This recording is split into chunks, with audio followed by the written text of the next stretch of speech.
Krishna. Welcome back, anyone who's here, to our 49th Bhagavad Gita live stream. Got a bit of a mucus problem here, so I'll be clearing my throat a lot, and my voice is a little weak.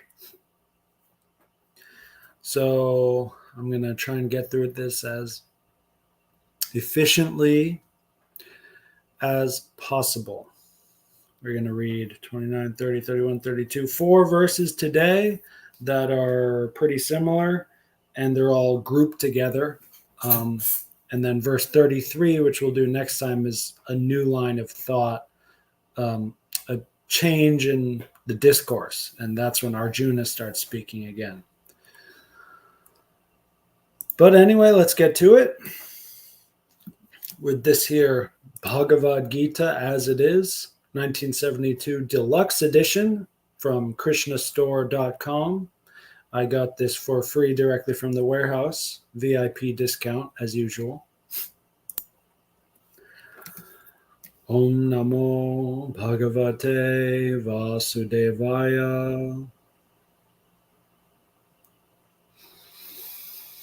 Om Jnanatimirandasya Jnananjana Salakaya Chakshur Unmilitam Yena Tasmai Shri Gurave Namaha.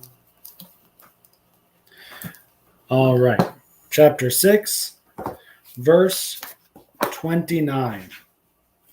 A true yogi observes me in all beings and also sees every being in me. Indeed, the self-realized man sees me everywhere.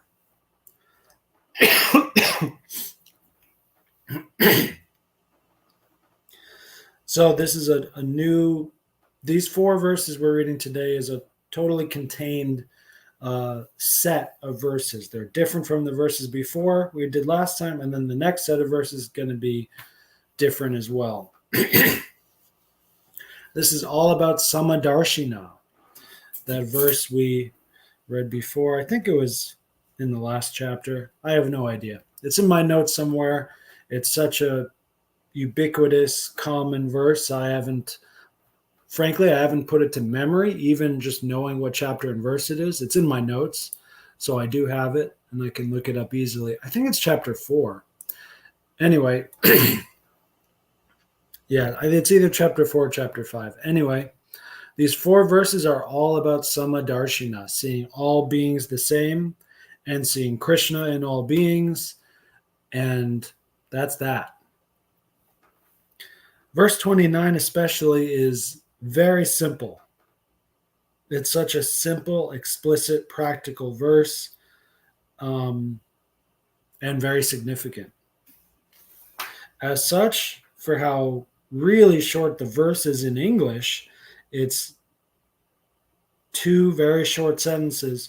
It's quite a long purport for how short the verse is.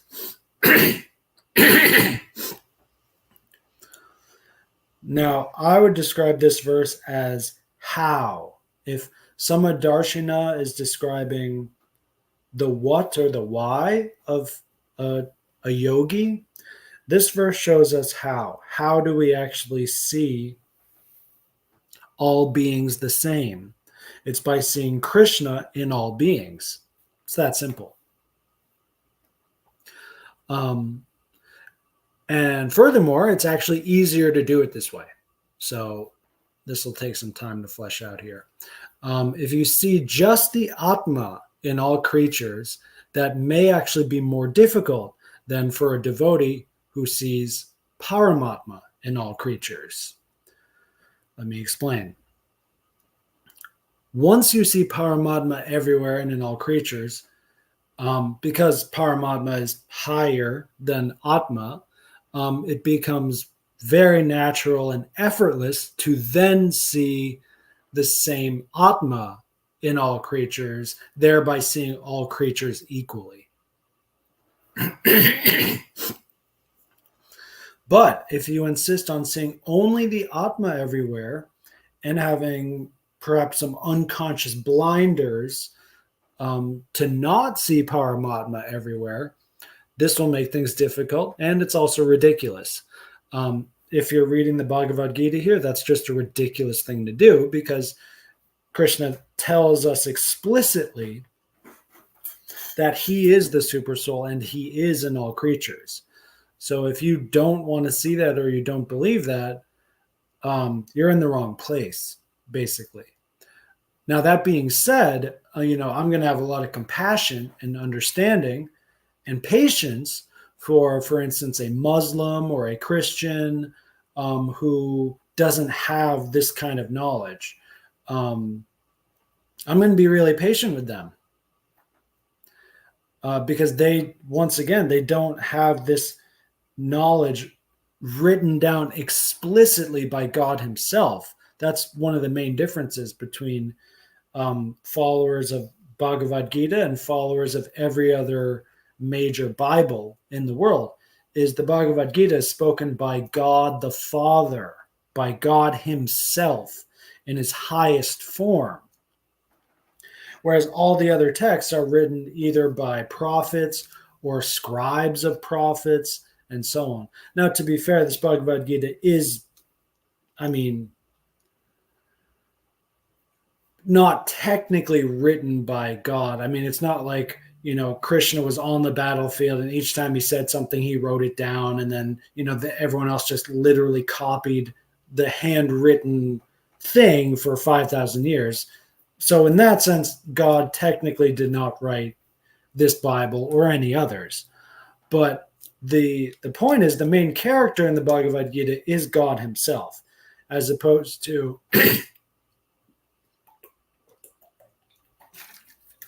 the Quran. I believe the main character is Muhammad, but I'm not sure. Maybe it's a discourse between Muhammad and God. I don't know. And in the New Testament, it's, Jesus. Jesus, the Son of God, is the main character, who we know as a Shakti Avesh avatar, as Vaikon Isha, as opposed to Ishvara, the Supreme Lord. Isha is the Lord, the junior Lord. So he's still a worshipable Lord, just like Srila Prabhupada. But, he's not Paramatma. The idea of the Trinity is very interesting. I guess there are many trinities in our faith. There's Guru Sadhu Shastra, Paramatma, Brahmajyoti, and Bhagavan, Triguna. There's so many different triads and trinities. But it is unique in the Christian faith. It's not only unique, but it's a little bit significantly different that the God the Father, who is certainly Bhagavan, and the Holy Spirit, which is probably Paramatma, although maybe Brahmajyoti, but probably Paramatma, because the Holy Spirit speaks to you. So that indicates the personal Paramatma form. And then God the Son as Jesus. I guess if we wanted to do the same thing, we would just replace Jesus with Prabhupada, and it would be complete. But anyway, that's just not speculation, but I'm just trying to bridge the gaps. I'm just trying to do some interfaith bridging. But our faith is complete anyway. It is, devotee association is very important. So to leave out the sadhu in Guru Sadhu Shastra is a big mistake. But at the same time, you got to be careful that it's a real sadhu you're associating with and not just one who's wearing the robes. And of course, obviously, it's the same with guru. You can't just put your faith in a fake guru. That's not going to work. Or fake shastra. There's plenty of that. There's fake and real everything. That's a duality that you can see in all things. Anyway, sorry for the tangent. Okay. So Prabhupada clearly mentions here one of the key differences between Atma and Paramatma in the first paragraph here. That is that the individual soul is in the individual heart of every living entity, but, oh, sorry, not every living entity. The individual soul is in the individual heart of an individual entity, but that individual soul is not present in all hearts and all living entities. That's one of the main differences between Atma and Paramatma. So Paramatma actually is present everywhere in all creatures. So in order to see all beings as equal just through Atma alone, you'll have to see just the quality of the Atma. Meaning if you see this Atma and that Atma, you don't see their quality, but you just see them as two different souls. It's going to be kind of tricky to see Sama, to see everyone and everything as the same. Because it's primarily the quality, the form of Atma, which is the same in every Atma, in every Jiva.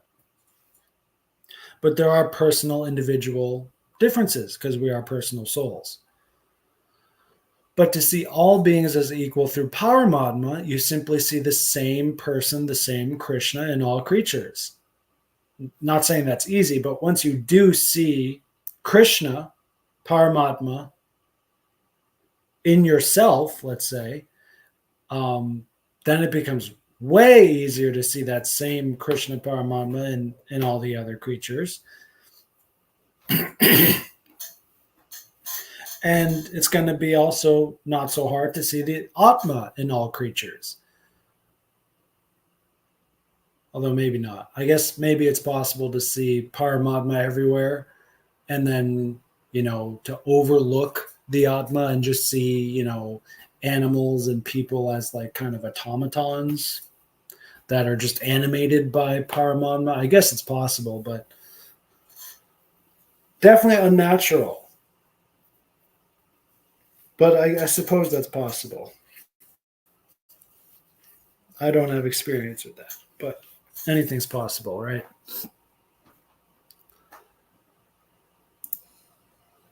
Also, the living entities may be in very different conditions, as Prabhupada says in the end of the purport. So, what kind of living entity are you? Are you in material consciousness? That means you're serving the material senses. Or are you in spiritual consciousness? That means you're servants of God, serving the Supreme Lord directly. But in fact, although regardless of our circumstances, according to the results of our fruitive work, in all circumstances, all jivas remain the servants of God.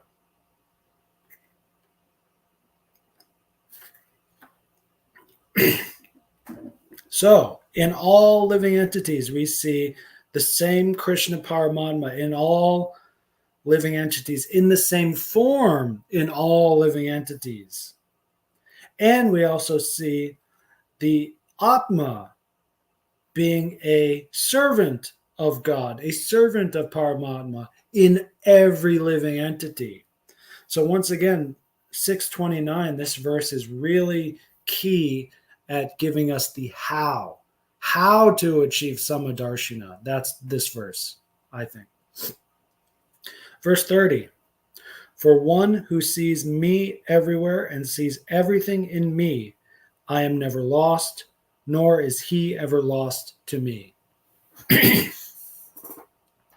This is what I would call maybe a redemption verse, which is, I believe, the first one we've seen in chapter 6, and it feels a real long time. I don't remember the last time we saw one of these redemption verses, maybe not in chapter 5 either.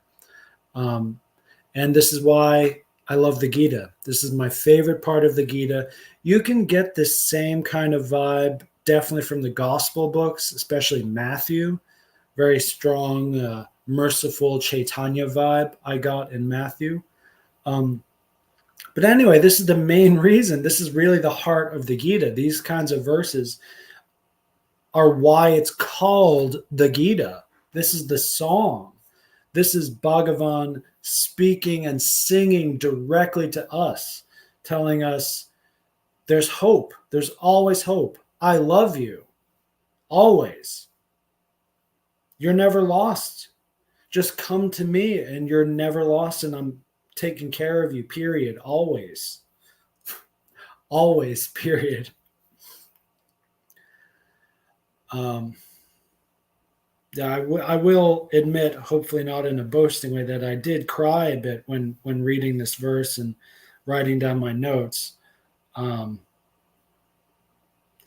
that those feelings have already passed. Yet the truth remains. And there will be many more Gita verses coming up. So I can't wait for it. I hope it's great. I know it'll be great, but there's more coming later. Now it is an important little task. Like, how is this? Oh no, sorry, that's the next verse we're going to talk about. How is the next verse different from this one?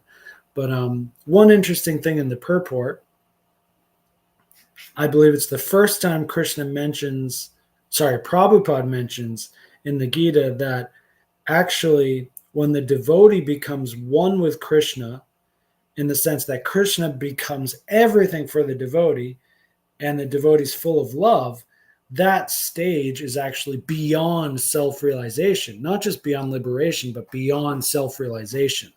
Up to this point, and even in, I believe, later chapters in the Gita, later verses, Prabhupada uses the term self-realization as the panacea, be-all, end-all of spiritual life, like kind of like Krishna consciousness. It's a term used, it's an umbrella term, basically.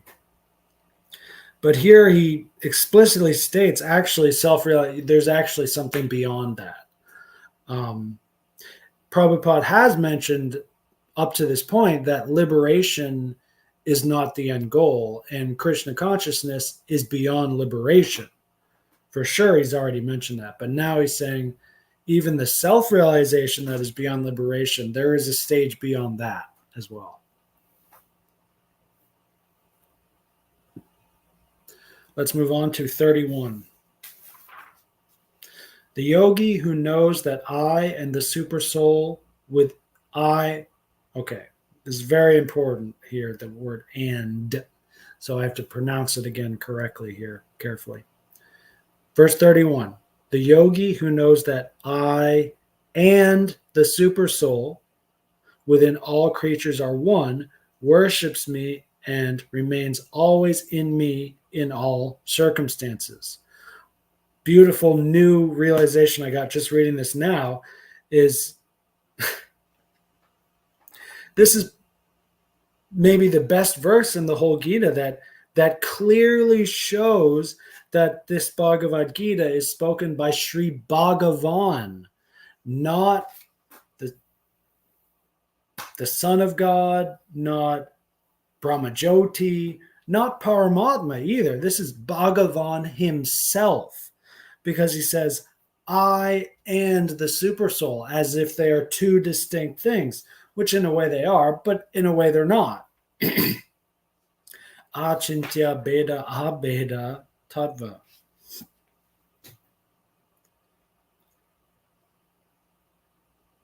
I'm looking at the Sanskrit now.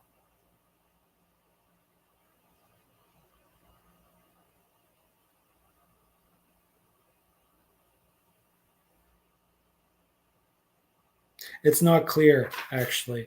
So this is one of those things, one of those times where I'm going to trust Prabhupada, and rightfully so, that the translation here is just perfect. I mean, it always feels perfect. Not always, but this time it's like, when it's so, this is like one of those times where Prabhupada reads his own work and he's like, wow, I wrote that? It's literally unbelievable. But it's true. It's unbelievable in that it's so transcendentally true that it's just, what? So this verse is very similar to the last one. So I want to just take a little bit of time to talk about what is actually different. Although perhaps before that, we can just say, well, why? Even if they are basically the same, why did Krishna make two verses here? Well, it's very simply to elaborate. So there's just one very simple lesson with all four of these verses, but each verse you get a slightly different shade of the same color, if you will. And I think Krishna just wants to show us how true and lovely this is, but just in a bit more detail or in a bit different way, but also showing more hope as well, more love in all circumstances. That's a very loving thing to say in this context. Now, the previous verse, it just basically says, I am never lost, and we are never lost in Krishna. Now, how is that different than this verse when it says, the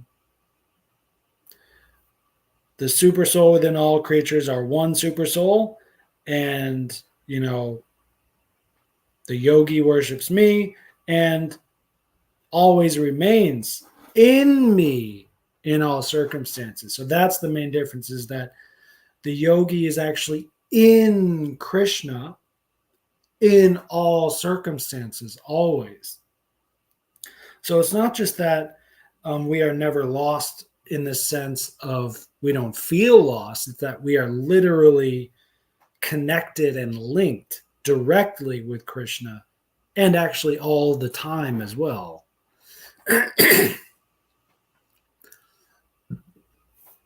So to get a little bit better understanding, I went into the word lost in Sanskrit, which is pranashyami and pranashyati. Just conjugated differently versus for like am lost or is lost.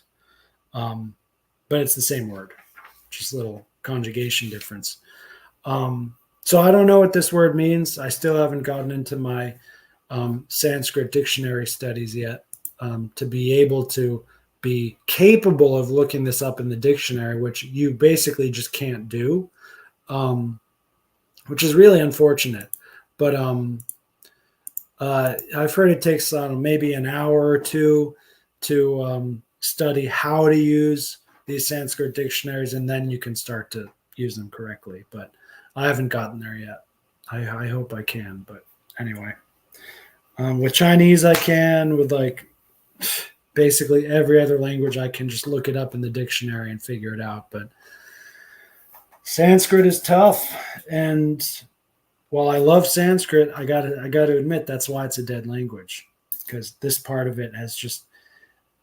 I don't blame Sanskrit either. I think it's just the nature of so many Hindu people that they don't like standardization, as opposed to the Chinese, who are the exact opposite. They love that centralized, universal, standardized nature of things. And not just because, communist, this has been going on for centuries.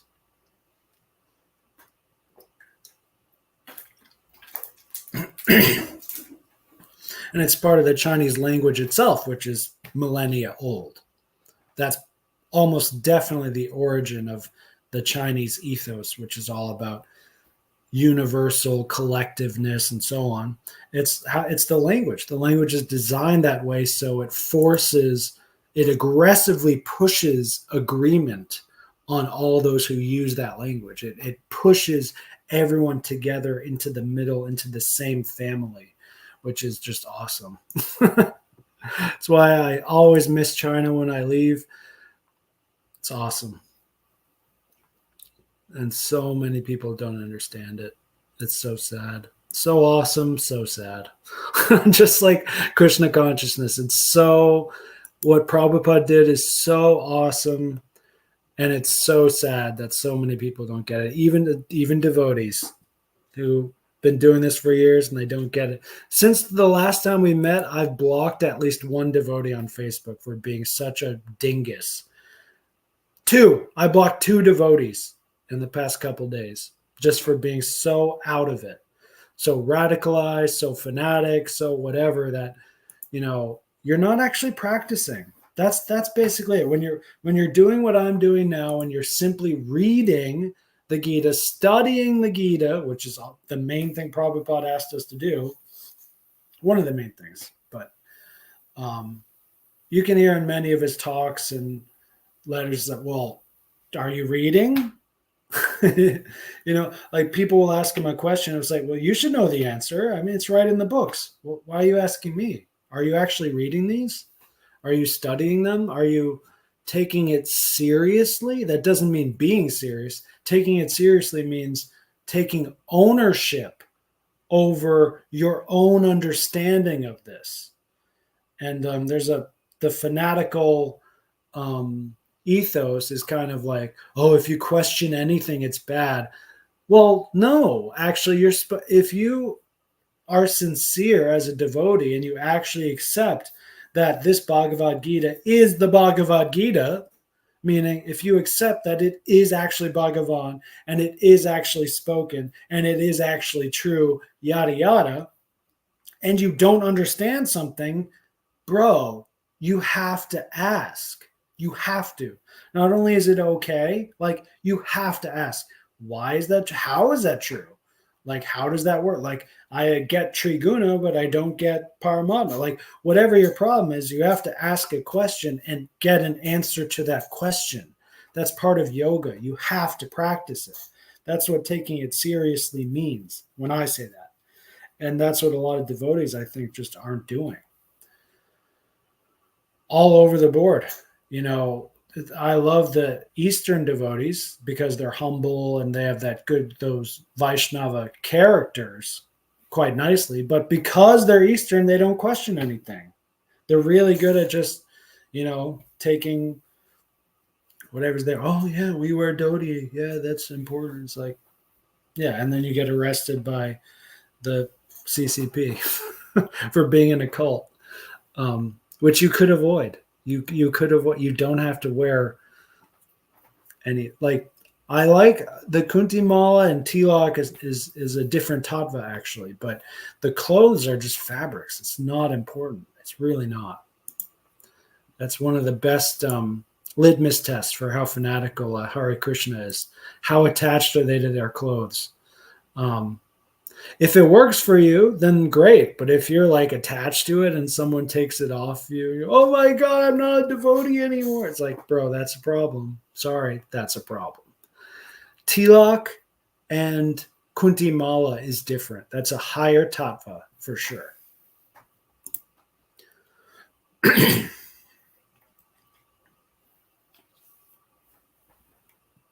So this word pranashyami, I don't know fully what it means, but I believe, let's guess for now that prana is the same word we all know. That just means life force.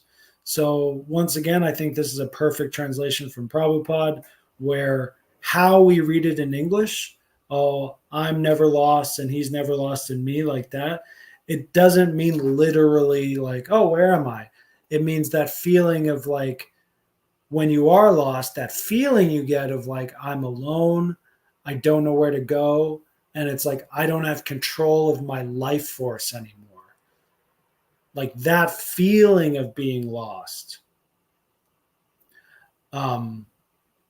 is what verse 30 was about. And then verse 31, Krishna says, in a sense, it doesn't matter where you are, because I'm always with you. So you will never feel lost, and B, it doesn't matter where you are. Even if you are in fact lost, you're in the wrong country, you got the wrong family or whatever it is, like you're not actually lost because you're with me. You've been found. Once again, these are like redemption verses here.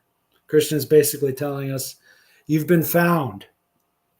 I got you. You're redeemed. Just come to me and it's over. It's redeemed. You're not lost anymore. You're found.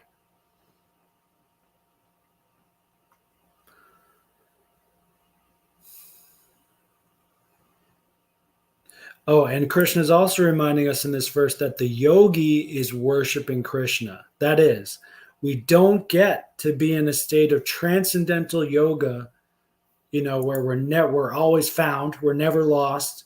We always have God and all moments and we're always happy, yada, yada. We don't get to be in that higher state and not worship the higher being that we are connected to. So, regardless of what connection or lack of connection you have, as soon we're talking about a higher being. So, and we're talking about connection.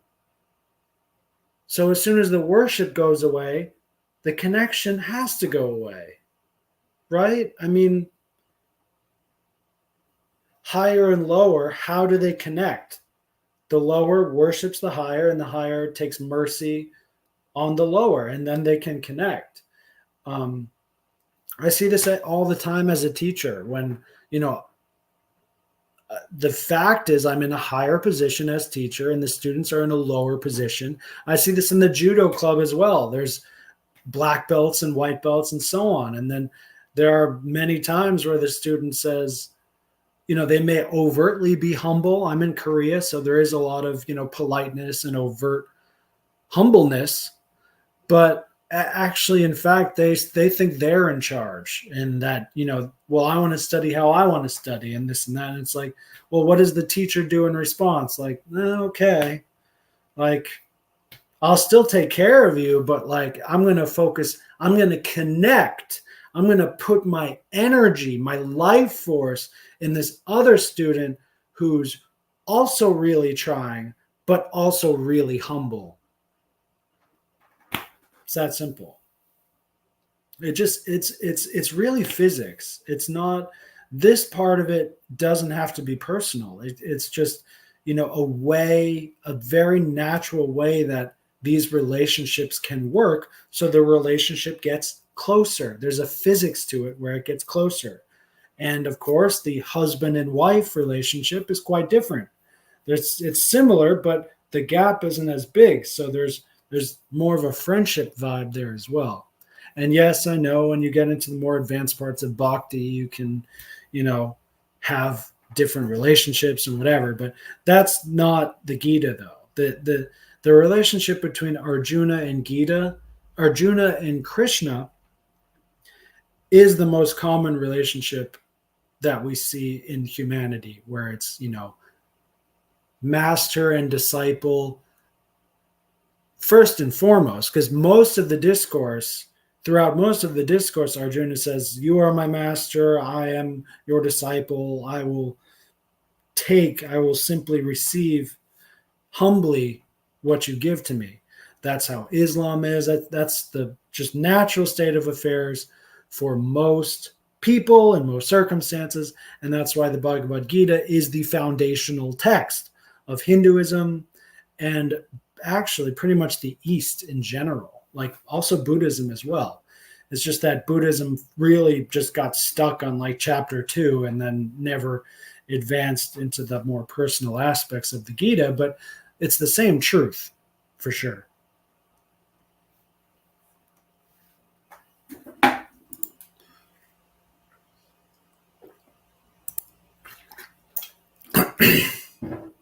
In the purport here, Prabhupada adds that there are two kinds of successful spiritual practitioners, and they are in essence the same as well. There's a lot of sama going on here. So one may be a yogi, a perfect yogi, meditating on the super soul within, in a quiet, secluded place, living alone, eyes closed, and so on. Or another may be a Krishna conscious person who's always engaged in the transcendental loving service of Krishna, but on the outside, he appears to be doing many different things materially, physically, and so on, with Srila Prabhupada being a great example of that. And Jesus Christ as well. Jesus did so many different things, but he was always in connection with the Supreme. And the Supreme flowing through him is what did all those miracles and why all the disciples said, "Oh, we better follow this guy," That's the goal, for a lot of us, to have any chance at all of getting there. We got to go to a temple. We got to do a sadhana. We got to do rituals. We got to be celibate. There's a lot of things like that we just got to do because of how dirty we are. At least until you get to some sort of madhyama stage where you can start to kind of leave the temple and, you go somewhere else, do different things, but, and it works because you're always remembering this, my body's a temple and Krishna's everywhere, and like in our modern world, we have the internet. So if I want to engage with the Bhagavad Gita and with others, that's what I'm doing right now. There's no one showing up for these live streams. That's fine for me. People can watch it later, including myself. And it can get more interactive, or it can stay completely non-interactive. That's totally fine. The bhakti is still there. Now I'm in Korea. Next year I could be somewhere else. Who knows? But eventually you get to that point where you just don't need the training wheels as much anymore. Okay, one more verse, verse 32.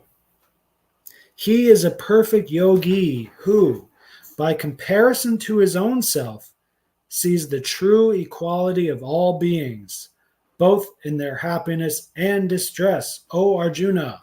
Exclamation point. So happiness and distress, that's a nod to so many previous verses going all the way back to chapter 2, maybe even chapter 1. I don't think so, though, but definitely chapter 2, where Krishna tells Arjuna this is how to practice yoga, is try to stay equal and neutral to all things hot and cold, happiness and distress, and so on. And now Krishna's telling us and Arjuna that not only do we practice to have that ourselves, but we can even see it in others. So someone else may be very happy, someone else may be very distressed. So, a lesser yogi may be, centered in themselves, but then they see a happy person, they get at, and then they get happy, and they see a distressed person, they get distressed. And that yogi who may be very centered and neutral may think, oh, that person's happy, that person's distressed. No. The perfect yogi, the successful yogi, sees the same Atma and Paramatma in all beings. So that external manifestation of happiness or distress is exactly that. It is merely an external manifestation. And the perfect yogi sees what's underneath the surface, and that is the same in all creatures. The true equality of all beings. I'll be honest, this last verse, I didn't quite get to read the purport before starting the stream. Didn't think I'd have time, but then I realized I had to do this verse because it's the final verse in this set. So I'm going to... jumped right at a very beautiful sentence there. The perfect yogi is the sincerest friend of all living entities. Beautiful wordplay there with sincerest. That may actually be technically wrong English. I don't know. I think it is. I think you have to say the most sincere, just like for the superlative of beautiful is the most beautiful. I don't think you're allowed to say the sincerest in English, but which of course doesn't matter. It's stupid nonsense language that has its own stupid rules that, are not Shastra, are not shush. It doesn't matter.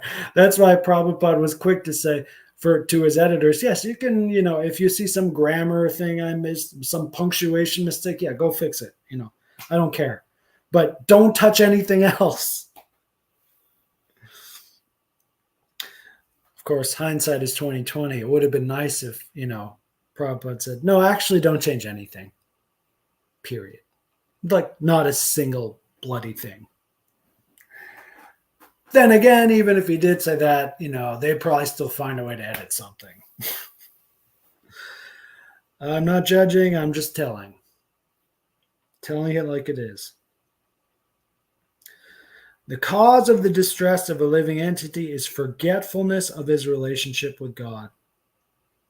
And the cause of happiness is knowing Krishna to be the supreme enjoyer of all the activities of the human being. So when you do remember your relationship with God, this is me now,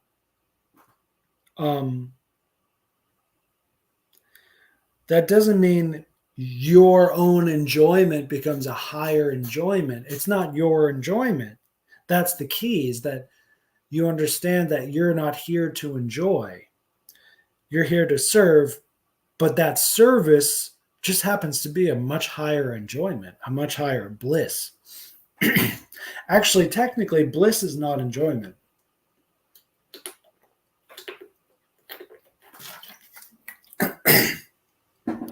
Maybe linguistically in English, the word enjoyment, and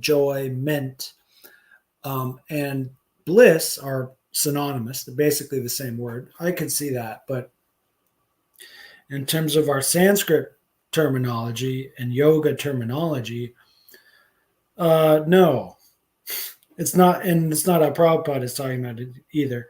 Enjoyment means pleasure from the senses and the mind. That's enjoyment. Bliss is first of all, it's the eternal condition. It's the eternal state of consciousness of every living entity. So bliss is more like an energy. Well, it's a state of consciousness, which is energy. That's just kind of like the soul. It's always there. And so when we feel bliss, we're feeling it because for a brief moment, the dust on the mirror has been shaved, wiped off, and that bliss that's underneath is able to come out and play with our own consciousness for a bit. And we try to enjoy that bliss. And the more we try to enjoy that bliss, the more we lose that bliss, because it's not something to be enjoyed. It's something that's, once again, it's eternally there. It's part of worship.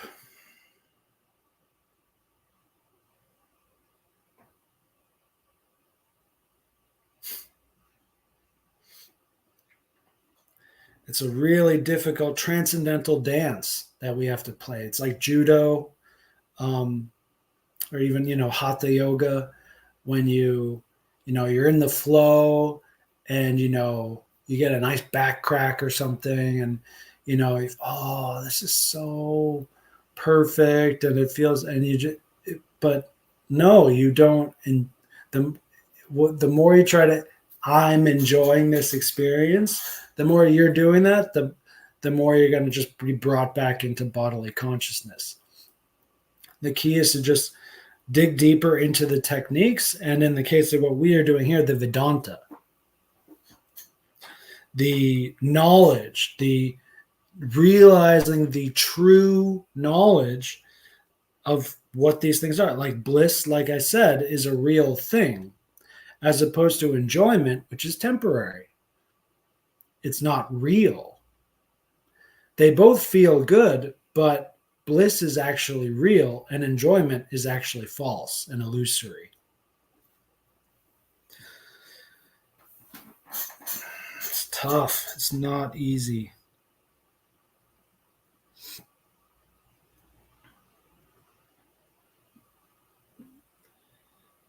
And because one in Krishna consciousness is happy, he tries to distribute the knowledge of Krishna everywhere.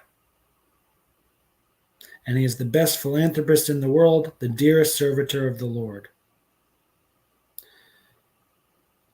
Oh yeah, I never got to finish that point about the sincerest friend of all living entities. It's really significant Prabhupada chose that word sincerest, not just because it sounds awesome, which it does, but Prabhupada could have said, the most beneficial, the most loving friend of all living entities, but that is not. This word sincerest is more relevant to the verse here, where Krishna is describing true vision, truth.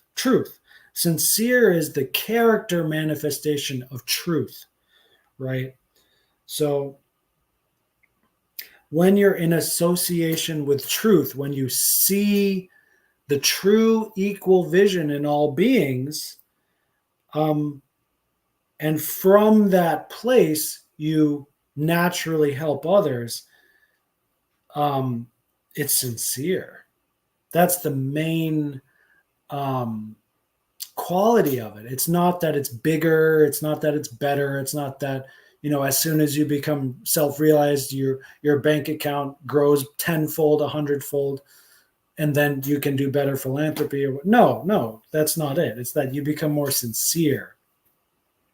So whether you do something small for one soul, something big for another soul, it's coming from a place of sincerity and truth that for the other soul, they benefit so much more from. It's the most they can possibly benefit from another.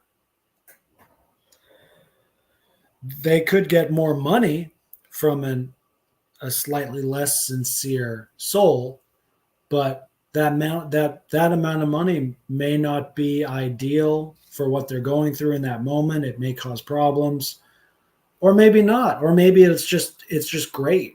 But then eventually it runs out, and then they're back maybe to the same stage they were at. We don't know. We can't predict the future, but we can be sincere.